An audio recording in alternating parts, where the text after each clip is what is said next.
नदीच्या काठी अनिताला कचराकुंडीत एका सोनेरी टोपलीत 3-4 महिन्याचे बाळ सापडले.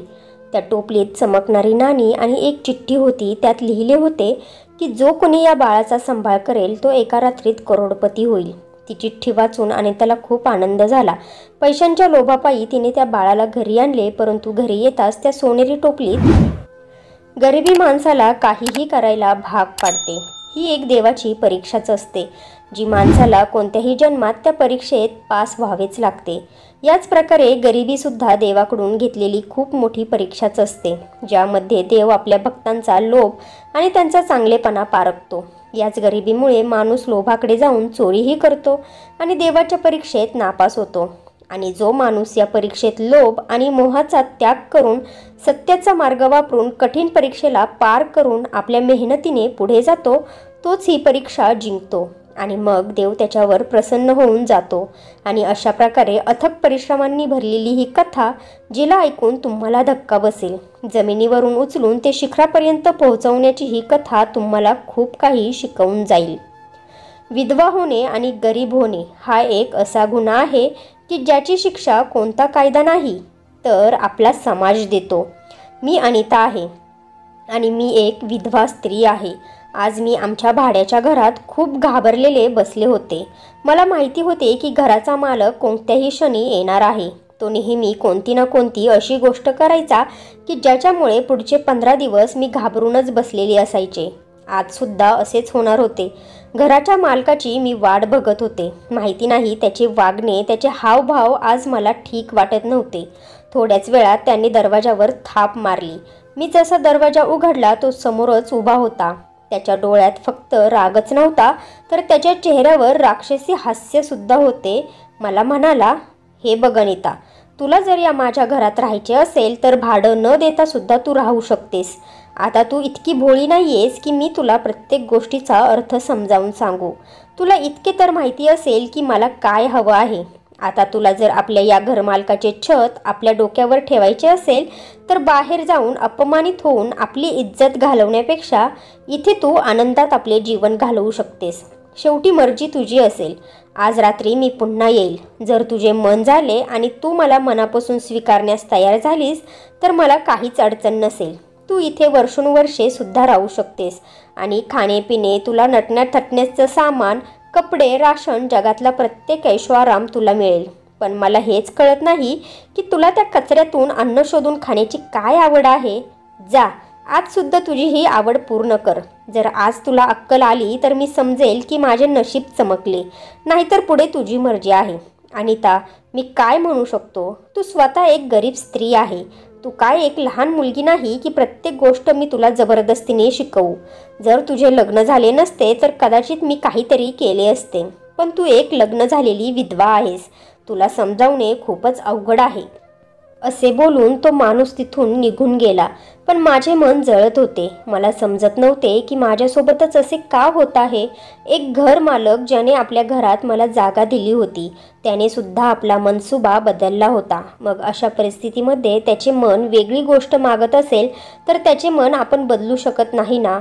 त्याने ज्या आशेने मला आपल्या घरात ठेवले होते त्या घरात मला प्रत्येक क्षणाला असुरक्षित जाणवत होते. मी कोणालाच त्याची तक्रार करू शकत नव्हते आणि जरी तक्रार केली असती तर सगळ्या लोकांनी मलाच चुकीचे समजले असते. लोक हाच विचार करतात की एका विधवा स्त्रीमध्ये असे काय आहे की राकेश तिला त्रास देईल. परंतु राकेश कसा माणूस आहे हे मलाच माहिती होते. त्याने मला आज रात्रीपर्यंतचा टाईम दिला होता. जर मी त्याची ही गोष्ट ऐकली नाही तर तो मला या घरातून बाहेर काढणार होता. कारण भाडं तर मी मागच्या 6 महिन्यांपासून त्याला देऊ शकले नव्हते आणि ही गोष्ट पूर्ण परिसरातल्या आजूबाजूच्या लोकांना माहिती होती. जर राकेशने मला धक्के देऊन घराच्या बाहेर काढले तरी त्याला बोलण्याची कोणाचीच हिंमत नव्हती, कारण ते घर त्याचे स्वतःचे होते आणि त्या परिसरात त्याच्या नातेवाईकांचे सुद्धा घर होते. माझ्यासारख्या स्त्रियांसाठी आता या जमिनीला सुद्धा त्रास होऊ लागला होता. मला माहिती नव्हते की देवाने माझ्या पुढच्या जीवनात काय लिहून ठेवले आहे. आजसुद्धा मी घरातून बाहेर पडले. भुकेने माझ्या पोटात कावळे ओरडत होते. राकेशने तर सुरुवातीचे 6 महिने मला राशनसुद्धा दिले होते, पण आता त्याची नजर बदलली होती.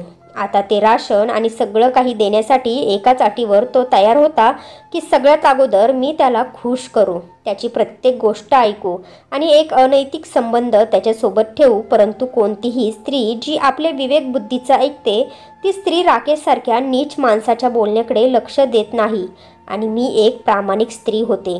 माझ्या पोटात भुकेने कावळे ओरडत होते आणि मी प्रत्येक दिवशी कचऱ्याच्या ढिगाऱ्यातून अन्न शोधून खात होते. कोणी चपात्या, भाकरी किंवा भात वगैरे किंवा भाजी फेकलेली असेल तर मी ती उचलून खात होते. काही लोक तर इतके धार्मिक आणि समंजस होते की कचऱ्यात सुद्धा भाज्या वगैरे टाकताना स्वच्छतेची काळजी घेत होते. चांगल्या पानात बांधून व्यवस्थित तिथे ठेवत होते. कदाचित त्यांना आमच्यासारख्या कचऱ्यातून अन्न उचलणाऱ्यांची जाणीव किंवा काळजी असेल. आता तर कचऱ्यातून अन्न शोधून खाण्याची सवय मला झाली होती. मी शिळं आणि ताजं अन्न यातला फरक ओळखायला विसरलेच होते, कारण मला या कचऱ्याच्या ढिगाऱ्यातून उचलून अन्न खाण्याची सवयच झाली होती. मला वाटले होते की माझ्या खाण्यापिण्याची अडचण दूर होईल, परंतु मी खूप अशक्त झाले होते. कचऱ्यातून अन्न खाणाऱ्या माणसाला असं काय मिळते? परंतु आज मी जे काही त्या कचऱ्याच्या ढिगाऱ्यात पाहिले ते खूपच विचित्र होते. मला एक सोनेरी टोपली चमकताना दिसली होती. ती टोपली खूपच दुरून मला चमकताना दिसली आणि आजूबाजूला खूप पिशव्या पडलेल्या होत्या. परंतु त्या सोनेरी टोपलीत अजून एक मोठी बॅग होती. जाऊन बारकाईने पाहिले तर ती एक मोठी बॅग होती. मी नीट पाहिलं तर त्या बॅगेच्या आतून एका व्यक्तीचा चेहरा मला दिसला, कारण बॅगची चेन उघडीच होती. मी जवळ जाऊन ती बॅग उघडण्याचा प्रयत्न केला तर खरंच तिथे एक लहान सुंदर मुलगी होती. ती मुलगी खरंच खूप सुंदर होती. त्या मुलीवर नजर पडताच मी खूप हैराण झाले. कचऱ्याच्या ढिगाऱ्यात इतकी सुंदर मुलगी पाहून असे वाटत होते की तिची आई खूपच सुंदर असेल. ती साधारण 3 ते 4 महिन्याची असेल. त्या मुलीचे डोळे निळे आणि केस तांबूस होते. ती तर अशी दिसत होती की जसे काही दुसऱ्या जगातून आलेली सुंदर परी. मी तिला पाहिले तर बघतच राहिले. त्या गोंडस बाळाला मी माझ्या कुशीत घेतले आणि हा विचार करत होते की आता हिला मी कुठे घेऊन जाऊ. हे असले कसले आई वडील आहेत जे आपल्या बाळाला कचऱ्याच्या ढिगाऱ्यात फेकून जातात. आपण केलेल्या चुकीची शिक्षा अशा निरागस निष्पाप मुलांना देतात. आपल्या समाजात नाव उंचावर राहण्यासाठी अशा प्रकारचे कृत्य का करतात? हे असले कसले आई वडील आहेत की ज्यांना आपल्या मुलांना आपलं म्हणायला लाज वाटते. त्या बाळाला पाहून माझ्या डोक्यात पहिला विचार अशा जोडप्याचा आला ज्यांनी लग्न न करताच बाळाला जन्म दिला आणि समाजात तोंड दाखवता येणार नाही म्हणून आपल्या निष्पाप बाळाला न केलेल्या गुन्ह्यांची शिक्षा दिली. जर अशा मुलांना ते आपले नाव देऊ शकत नाही तर मग जन्मच का देतात? त्या मुलीला पाहून माझ्या डोक्यात विचार आला की तिला मी माझ्या घरी घेऊन जाते. परंतु मी त्या बिचारीला खाऊ काय घालणार? माझ्याजवळ तर स्वतःच्या जेवणासाठी सुद्धा पैसे नाही. घराचा मालक वाईट साईट गोष्टी बोलतो. त्याच्या मनात आलं तर तो मला कच्चं खाईल. मग अशा परिस्थितीत मी त्या मुलीला कसं सांभाळू शकेल? तिची काळजी कशी घेऊ शकेल? मी मनात हाच विचार करत होती की या मुलीला इथेच या कचऱ्याच्या ढिगाऱ्यात सोडून आपल्या घरी निघून जावं का, कारण मी तिला सांभाळण्याच्या लायकीची सुद्धा नव्हते. परंतु मुलीसोबतच त्या सोनेरी टोपलीमध्ये नजर पडली तर माझी उत्सुकता अजूनच वाढली, कारण ती टोपली खूपच सुंदर सोनेरी रंगाची होती. असे वाटत होती की ही मुलगी आकाशातून उतरलेल्या परींची भेट असेल. मी त्या टोपलीतल्या बॅगला खोलले तर त्यामध्ये एक चिठ्ठी होती. ती चिठ्ठी थोडीसुद्धा चुरगळलेली नव्हती. उलट त्यावर साफ साफ शब्दात लिहिले होते की जो या मुलीला सांभाळेल, तिची काळजी घेईल, तो उद्या एका दिवसातच करोडपती होईल. ही गोष्ट खूपच हैराण करणारी होती. आता ज्याने कोणी ही चिठ्ठी लिहिली असेल, विनाकारण तर लिहिली नसेल ना? त्या मुलीला इथे सोडण्याचे कारणच काय आहे? मग ही मुलगी एखाद्या जीनची किंवा चेटकिनची युक्ती तर नसेल ना? अशा प्रकारचे विचार माझ्या मनात पुन्हा पुन्हा येत होते. तसे पण हा कचऱ्याचा ढीग एका सुनसान जाग्यावर बनवला होता आणि आत्ता पहाटेचे 5 वाजले होते. कारण मी जेव्हा कधी कचऱ्याच्या ढिगातून अन्न शोधायचे, सकाळी यासाठी जायचे की मला कोणी पाहावं नाही आणि मला कोणता त्रास होऊ नये म्हणून. कारण मी एकटी विधवा स्त्री होते आणि माझे वयसुद्धा काही जास्त नव्हते. त्यामुळे मी माझी इज्जत जपूनच होते. माझ्या मनात एकच भीती होती की कोणी मला इथे पाहू नये. मी विचार करू लागले होते की ही मुलगी कोणत्या जीनची नसावी. जर असे झाले तर माझ्यावर खूप मोठे संकट येईल. माझ्याजवळ अजून आहेच तरी काय? मी तर तशी पण गरीबच आहे. घर मालक तर मला बाहेर हाकलावून लावणार आहे. मग मी असे करू का? या मुलीला माझ्यासोबत घरी घेऊन जाऊ का? असे होऊ शकते की या मुलीला माझ्याकडे पाहून घरमालकाला माझ्यावर दया येईल. माझ्यासोबत तो वाईट साईड घाणेरडं बोलणार नाही. मी तर असाच विचार करत होते. अरे, मी तर त्या चिठ्ठीत लिहिलेली गोष्टच विसरले की जो कोणी या मुलीला सांभाळेल तो उद्या एका दिवसात करोडपती होईल. रस्त्यावरून चालणाऱ्या भिकाऱ्याकडे आपण कसं दुर्लक्ष करतो, तसंच मी या गोष्टीला दुर्लक्ष केले होते. पण मला हे माहिती नव्हते की ती चिठ्ठी माझे आयुष्य बदलून टाकणार आहे. मी त्या बाळाला माझ्या छातीशी लावले. ती मला खूपच आवडू लागली होती. तिला मिठी मारताच मला खूप छान वाटले होते. असे वाटत होते की खूप वर्षांपासून तळमळत असलेला माझा आत्म्याला शांती मिळाली आहे. आता मी निर्णय घेतला. जे काही होईल ते होईल. मी त्या मुलीला माझ्यासोबतच ठेवणार. फक्त याची भीती वाटत होती की ती मुलगी कोणत्या भूत प्रेताची नसावी, नाहीतर माझ्यावर खूप मोठे संकट येईल. मी त्या बाळाला उचलले आणि माझ्यासोबतच घरी घेऊन आले. परंतु जसे मी त्या बाळाला माझ्या कवेत घेऊन चालू लागले, मला असे वाटत होते की माझ्यावर कोणाची तरी नजर आहे. क्षणोक्षणी ती नजर माझ्यावर मला जाणवत होती. तसेही ही वेळ पहाटेची होती आणि जागासुद्धा सुनसान होती. मला आता भीती वाटत होती. थोडी पुढे गेल्यानंतर मला असे वाटले की कोणीतरी माझा पाठलाग करत आहे. माझे तर हृदय जोरजोरात धडधड करू लागले होते. पाय थरथर कापू लागले होते. असे वाटत होते की कोणीतरी माझा पाठलाग करत आहे. याच विचाराने माझा आत्मा हादरला होता. ते सुद्धा अशा सुनसान जागेवर जिथे कुत्रंसुद्धा भटकत नव्हतं. भीतीने माझे हृदय बाहेर येईल असे मला वाटू लागले होते. मी पूर्णपणे घामाने भिजले होते. जोरजोरात श्वास आणि मोठमोठी पावलं मी टाकत होते. मला लवकरात लवकर घरी पोहोचायचे होते. त्याच वेळेस मला अंदाज आला की माझा घर मालक बरोबर बोलत होता. घरातून बाहेर निघाल्यानंतर एक स्त्री किती असुरक्षित होऊन जाते. परंतु तो जे काही मला बोलत होता ते सुद्धा खूप चुकीचे होते ना.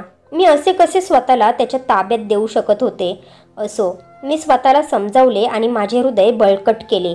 देवाचा धावा करत मोठमोठी पावलं टाकत माझ्या घराकडे निघाले. माझ्या मागे जो कोणी येत होता तो हळूहळू तो मागे येण्याची जाणीव मला कमी होऊ लागली होती. आता मी घरी पोहोचले होते. घरी पोहोचताच मी खोलीचा दरवाजा जोरात बंद केला होता. सकाळचे 7 किंवा 8 वाजले असतील. मला घरमालकाची सुद्धा खूप भीती वाटत होती. परंतु आता मला त्या 3 ते 4 महिन्याच्या मुलीची चिंता सतावू लागली होती.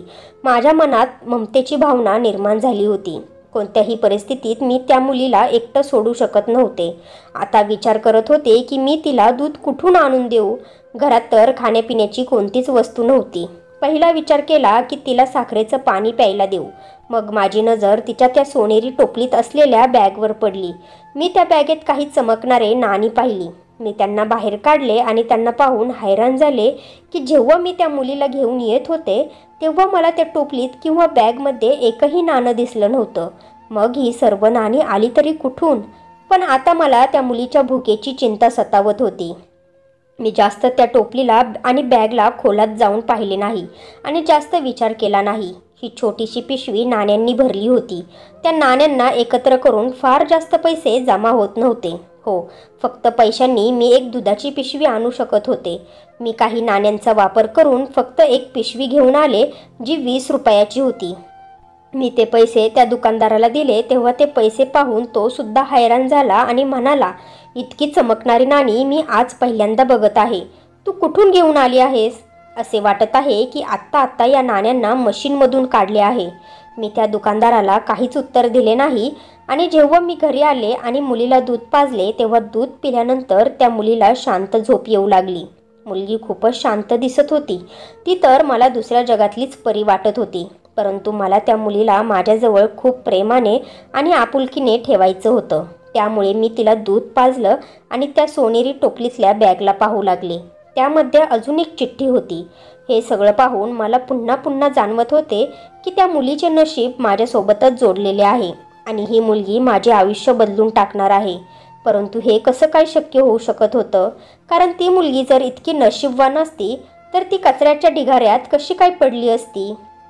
माझ्या मनात असे अनेक विचार येत होते. तेव्हा संध्याकाळचे 6 वाजले होते. कळलेच नाही तो अपशकुनी माणूस माझ्या खोलीत कसा काय आला. त्या घरमालकाला पाहून माझ्या मनात विचित्र भीती निर्माण झाली होती. त्याला बघून तर मला खूप भीती वाटत होती. तो घरमालक म्हणू लागला, शेवटी तू इथेच आलीस ना? तुला कुठे जागा मिळाली नाही, त्यामुळेच तू पुन्हा माझ्या या घरात आलीस. सांग, काय विचार केला आहेस तू? तुला आज घराच्या बाहेर राहायचे आहे की माझ्या घराच्या वरच्या खोलीत येत आहेस? त्याचे अशा प्रकारचे घाणेरडे बोलणे ऐकून मला खूप राग आला होता.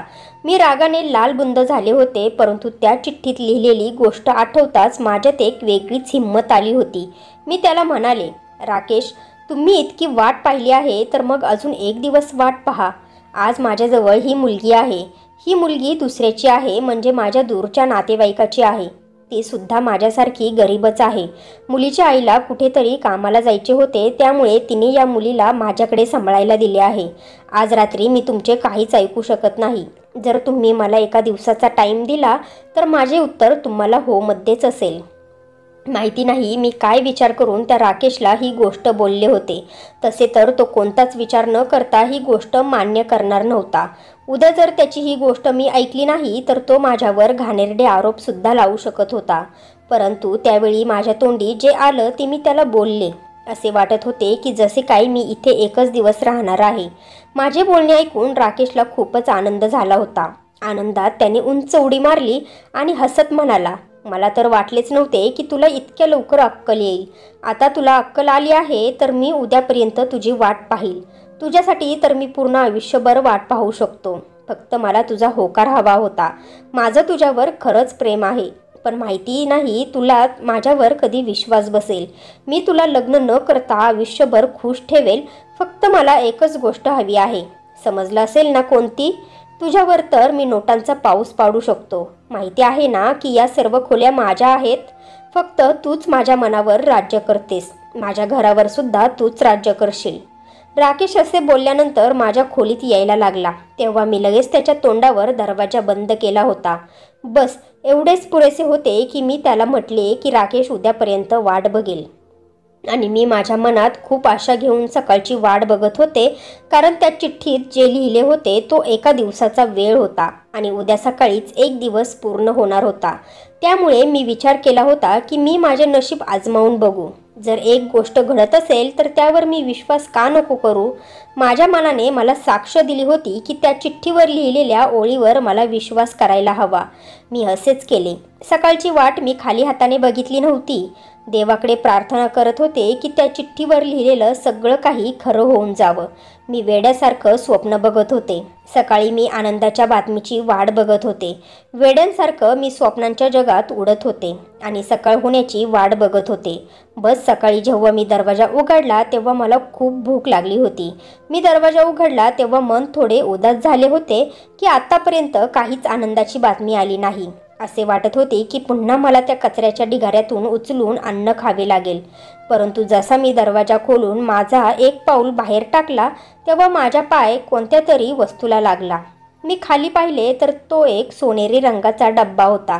त्या डब्यात काय होते मला माहिती नव्हते. जेव्हा मी तो डब्बा खोलून बघितला तेव्हा त्यामध्ये चाव्यांचा गुच्छ आणि त्यासोबत चिठ्ठी होती. पण त्या चिठ्ठीवर लिहिलं होतं की तुम्हाला एक दिवसात करोडपती होण्याची संधी दिली आहे. ही संधी तुम्ही स्वीकार केली आहे. यातली चावी एका आलिशान बंगल्याची आहे, ज्याची किंमत 1 कोटीपेक्षा जास्त आहे. त्या बंगल्याचा पत्ता या चिठ्ठीच्या मागच्या बाजूला लिहिला आहे. तो पत्ता वाचून त्या बंगल्यापर्यंत पोहोचा. तो बंगला तुमचा आहे. तुम्ही ती चावी घेऊन तिथपर्यंत पोहोचला तर जगातला प्रत्येक ऐशोआराम तुमची वाट बघत आहे. ही चिठ्ठी वाचल्यानंतर तर मला स्वतःवर विश्वास बसत नव्हता. मी विचारसुद्धा करू शकत नव्हते या स्वप्नाचा, ज्याला मी नजर अंदाज करत होते, ज्याच्यावर माझा विश्वास नव्हता. ते स्वप्न इतक्या लवकर सत्यात उतरेल, मला माझ्या नशिबावर विश्वासच बसत नव्हता. मी तो चाव्यांचा गुच्छ उचलून बघितला तर त्या खूप साऱ्या चाव्या होत्या. त्या चाव्यांना बघूनच असे वाटत होते की त्या खरंच मोठ्या आलिशान बंगल्याच्या चाव्या असतील. साफ साफ कळत होते की हा नक्कीच बंगला असेल. मी हैराण झाले होते की माझ्या फुटक्या नशिबात हे सगळं लिहिलं आहे. मी अजून काहीच विचार केला नाही. फक्त त्या मुलीला उचलले, छातीशी लावले, कारण ती चावी मला याच मुलीमुळे मिळाली होती आणि ती चावी माझ्या सुखी जीवनाची चावी होती. तसे पण त्या मुलीसोबत माझ्या वेगळ्या भावना जोडल्या होत्या. मी तिला मिठी मारली आणि या घरातून बाहेर पडले. त्या घर मालकालाही यातले काहीच समजले नाही. त्याच्यासाठी तर मी अशी पतंग होते जी कटून त्याच्याच अंगणात पडणार होते. परंतु मी माझे नशीब बदलणार याच उद्देशाने या घरातून निघाले होते. मी त्या पत्त्यावर पोहोचण्यासाठी एका रिक्षा ड्रायव्हरला बोलावले होते. माझ्याजवळ जी शेवटची नाणी होती ती वापरून मी त्या बंगल्यापर्यंत पोहोचण्यासाठी त्या रिक्षावाल्याला भाडं दिलं होतं. मला नव्हते माहिती की त्या बंगल्यात मला का बोलवले आहे, तिथे कोण असेल, मी माझे बाकीचे आयुष्य कसे जगेल. सध्या तर मला त्या राकेशच्या घाणेरड्या नजरेतून सुटका मिळत होती. मी माझ्या देवाला प्रार्थना करत होते की मी एका चांगल्या संस्कारी वातावरणात जावं, जिथे मला मान सन्मान मिळेल. याच्या पुढे मला काहीच माहिती नव्हतं. मी त्या बंगल्याच्या गेटपर्यंत पोहोचले होते. मी त्या चाव्या घेऊन जशी त्या बंगल्याच्या मेन गेटवर पोहोचले, त्याला खोलण्याचा प्रयत्न केला. मला लगेच त्याच्यात यश आले. बंगल्याचा गेट उघडला गेला. जसं काय ते घर माझंच स्वागतासाठी तयार होते. मी त्या बंगल्याचा दरवाजा उघडला आणि आतमध्ये पाऊल ठेवले. आतमध्ये सर्वच आलिशान होते. त्या घरात गरजेच्या सर्व वस्तू ठेवल्या होत्या. मी बाळाला एका जागेवर ठेवले कारण मला तिच्यासाठी खाण्यापिण्याचे सामान शोधायचे होते. मी किचनमध्ये गेले तर खाण्यापिण्याची प्रत्येक वस्तू तिथे होती. त्या घराला बघून असे वाटत होते की जसे काय ते घर खूपच खास माणसासाठी बनवले आहे. पण मी खास कुठे होते? मी तर एक विधवा स्त्री होते. माझ्यासाठी तर हे जीवन खूपच गुदमारणारं होतं. असो, मी त्या मुलीला आंघोळ घातली, तिला दूध पाजले आणि त्या आलिशान बेडवर झोपवले. नंतर मी तो सर्व बंगला फिरून पाहायला लागले. मला तर त्या घरात भीतीसुद्धा वाटत होती. एवढ्या मोठ्या घरात मी एकटी कसं राहणार होते, काय करणार होते? परंतु तेव्हाच मी जे काही बघितले ते खूप हैराण करणारे होते. माझ्यावर अशी एक सावली आली ज्यामुळे माझ्या पायाखालची जमीन सरकली. जसे मी बाहेर जाण्यासाठी दरवाजा उघडू लागले, मी स्वतःला त्या बंगल्यात कैद झालेले पाहिले. मी पूर्ण प्रकारे त्या बंगल्यात कैद झाले होते कारण दरवाजा बाहेरून बंद होता. माझी इच्छा असूनही मी त्या बंगल्यातून बाहेर निघू शकत नव्हते. आता माझे मन मलाच दोष देत होते की पैशांच्या लोभापायी हे मी काय केलं. मी अशा जागेवर तर नाही ना आले जिथे कोणी माझा फायदा घेतील. परंतु परत मी विचार करू लागले की इतक्या मोठ्या आलिशान घरात मला का बोलवतील? मला कचऱ्याच्या ढिगाऱ्यातून उचलून इथे आणणारा व्यक्ती कोण आहे? मी हाच विचार करत होते की माझ्या खांद्यावर कोणाचा तरी हात ठेवल्याची मला जाणीव झाली. मी पूर्णपणे हादरून गेले होते. माझे पाय लटपट करायला लागले होते कारण माझ्या मनात पहिला विचार हा त्या राकेशचा चालला होता. पण त्या राकेशसारखा नालायक माणूस मी माझ्या आयुष्यात बघितला नव्हता. देव ना करो मी पुन्हा त्या राकेशचे तोंड पाहू. मी हळूच मागे वळून पाहिले तर माझा संशय पूर्णपणे खोटा ठरला होता. मी घाबरून त्या माणसाकडे बघत होते कारण तो 28 ते 30 वर्षाचा तरुण होता. त्याला पाहून मी हैराण झाले होते. त्याच्या डोळ्यात माझ्यासाठी इज्जत, आदर होता. कुठूनच मला तो चुकीचा वाटत नव्हता. तो माझ्याकडे बघून हसला आणि म्हणू लागला, तुमचे खूप खूप धन्यवाद. तुम्ही माझ्या परीला कोणताही मनात लोभ न ठेवता सांभाळायला तयार झाल्या. मी तुमचे उपकार आयुष्यभर विसरणार नाही. मी त्याच्या या बोलण्यामुळे खूपच हैराण झाले आणि त्याला प्रश्न विचारला, ते ठीक आहे, पण तुम्ही कोण आहात? तुम्ही मला या आलिशान बंगल्यात का बोलवले? मला इथे बोलवण्याचे काहीतरी कारण नक्कीच असेल ना? माझे बोलणे ऐकून झाल्यावर त्याच्या चेहऱ्यावर पुन्हा एकदा स्मित आले आणि तो म्हणाला, माझ्या मनाला विश्वास बसला की माझ्या मुलीला एक चांगली आई भेटली आहे. खरं तर ही माझी मुलगी आहे, परंतु माझ्या मुलीला तुमच्यासोबत ठेवणे ही माझी मजबुरी आहे. हे ऐकून मी त्यांना विचारले, तुमच्यासारख्या श्रीमंत माणसाला कोणत्या गोष्टीची कमी आहे? तो माणूस म्हणाला, कमी तर आहे, खूप साऱ्या गोष्टींची कमी तर आमच्यासारख्या श्रीमंत माणसात सुद्धा असतात. मी तुम्हाला सगळं काही सांगू शकत नाही, परंतु फक्त इतकं म्हणू शकतो की तुम्ही या बंगल्याला सोडून जाऊ शकत नाही. आणि जर तुम्ही सोडून गेलात तर मग या सगळ्या सुखसुविधा, ऐशोआरामाच्या गोष्टीसुद्धा सोडाव्या लागतील. तसं तर मला सुद्धा तुमच्या घरमालकाची कहाणी माहिती आहे, पण जे काही तुमच्या मनात आहे ते मला माहिती नाही. असे सुद्धा होऊ शकते की माझी परी तुम्हाला विनाकारण आवडली असेल, मनात कोणताच लोभ नसेल. मला तुमचा स्वभाव पाहून असं वाटत आहे की तुमच्या मनात माझ्या मुलीविषयी ममता निर्माण झाली आहे. इथे तुम्हाला प्रत्येक प्रकारची सुखसुविधा मिळेल, इज्जत मिळेल, सन्मान मिळेल. ती प्रत्येक गोष्ट मिळेल जी गोष्ट एका स्त्रीला, आईला हवी असते. पण तुम्हाला माझ्या मुलीची काळजी घ्यायला लागेल. मी एखाद्या श्रीमंत जोडप्याला सुद्धा माझी मुलगी दत्तक दिली असती, परंतु मला माझी स्वतःची इज्जत आणि सन्मान खूप प्रिय आहे. माझ्याजवळ पैशांची काहीच कमी नाही. देवाच्या कृपेमुळे माझ्याजवळ सगळं काही आहे. फक्त माणसाकडून तरुणपणात कधीकधी जोशामध्ये अशा चुका घडतात की त्याची शिक्षा त्यांना आयुष्यभर भोगावी लागते. माझ्याकडून सुद्धा अशाच नाजूक क्षणी एक अशी चूक घडली होती. त्या स्त्रीला माझे नावसुद्धा मी देऊ शकत नव्हतो आणि माझ्या मुलीला मी तिथे सोडू शकत नव्हतो जिथे तिचा जन्म झाला होता. मला माझ्या मुलीसाठी एक मायाळू संस्कारी स्त्री हवी होती जी तिला आई म्हणून सांभाळेल. मला तुमच्यात ती आई दिसली, परंतु माझ्या मुलीने गरिबीत लहानाचे मोठे व्हावे ही माझी इच्छा नव्हती. त्यामुळे हा सगळा प्लॅन मी तयार केला आणि तो तुम्ही सत्यात उतरवला. मला खूप आनंद झाला आहे की माझ्या मुलीला तुमच्यासारखी प्रेमळ, मायाळू, संस्कारी आई भेटली आहे. जर तुम्ही माझ्या मुलीला सांभाळले तर तुम्हाला आयुष्यभर काहीच करण्याची गरज पडणार नाही.